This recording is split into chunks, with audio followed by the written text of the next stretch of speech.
Hi everyone, and welcome to another edition of Marketing the Invisible. My name is Travis Bennett, and I'm rocking it to you out of Yangon, Myanmar, proving you can build a successful business anywhere in the world. I'm joined today by Benjamin Brown. Benjamin, a very, very warm welcome. Thank you, Travis. Everything is good to go here in Florida. Excellent. And what's the weather like today in Florida? Well, it's all the same, as long as it's not a hurricane. Just a little bit of rain all the time, and then intensive heat. We should cool off soon. Perfect. I'm glad that trouble has passed. There's been a couple of people that we've spoken to in that part of the world, and it's been complete chaos with the weather recently there.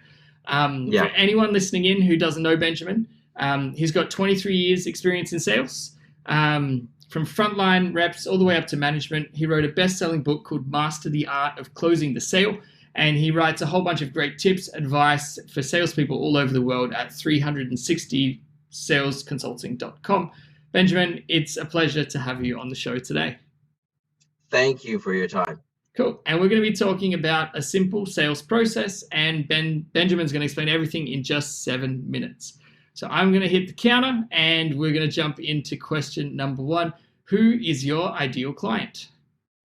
Entrepreneurs are small business people who doesn't have the knowledge or the consistency that they need to improve their sales. Perfect. And what's the problem that you're solving for these entrepreneurs and business owners?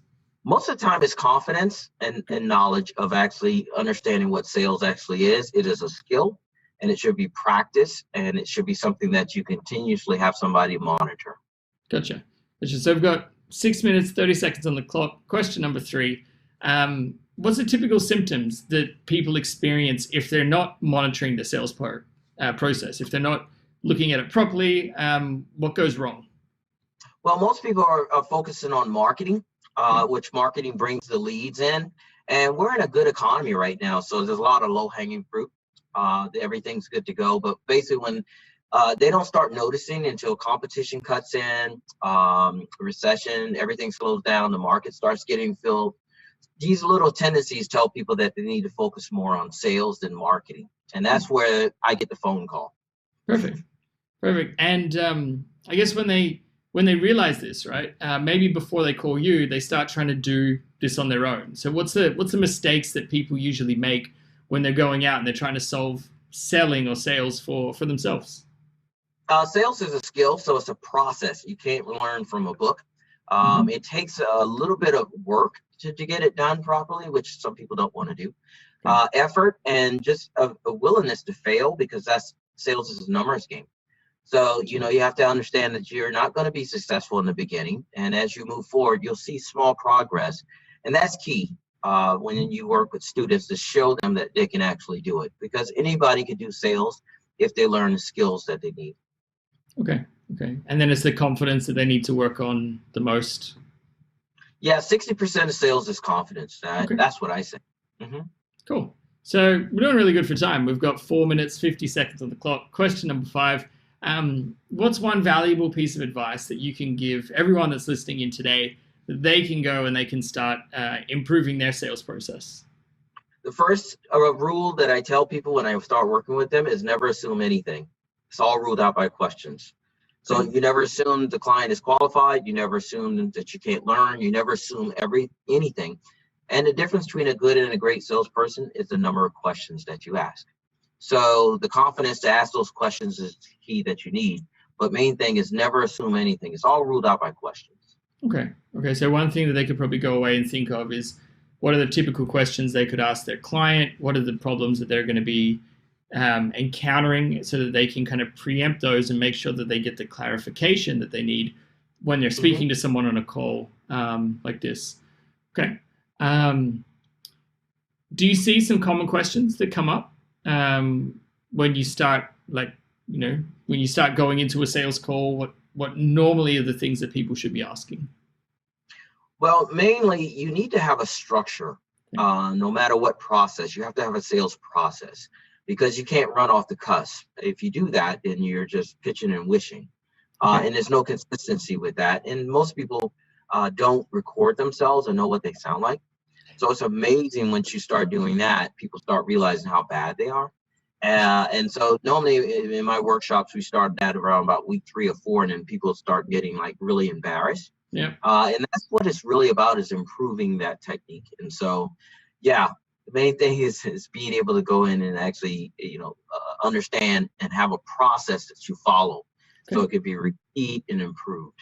Perfect. And it's a horrifying thing, right? When you actually sit down, watch yourself on film. I know when I look back over these videos and I'm like, dear God, that's my voice. That's what I look like on film. It's, yeah. You have to push through it. So we've got 2 minutes, 45 seconds on the clock. Question number 6.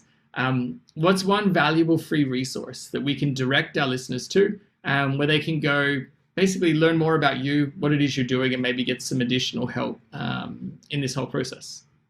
Well, it's 360 Sales Consulting / free guide that they can use, that gives them the guide to the 10-step process that mostly every sale has.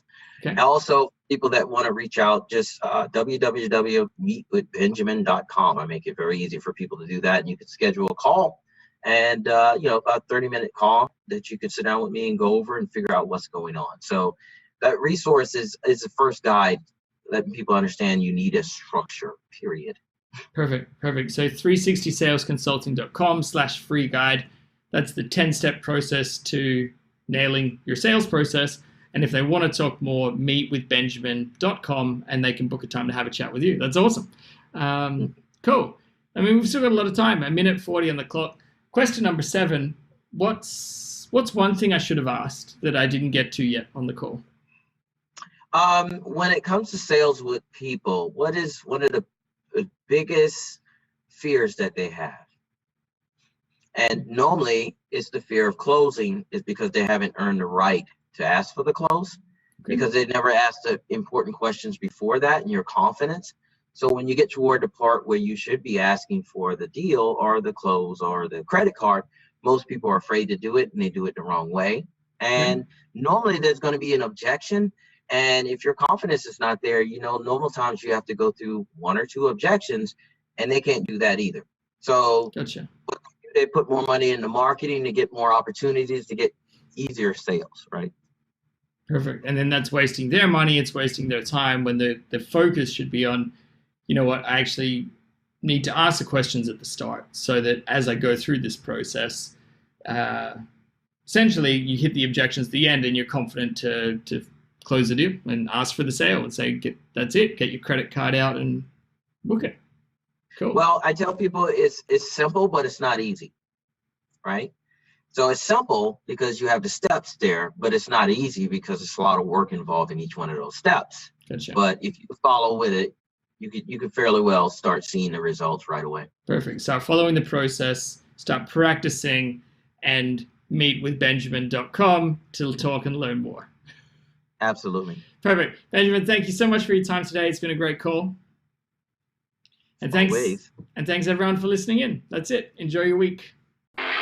Thanks for checking out our Marketing the Invisible podcast. If you like what we're doing here, please head over to iTunes to subscribe, rate us, and leave us a review. It's very much appreciated. And if you want to generate 5 fresh leads in just 5 hours, then check out www.5hourchallenge.com.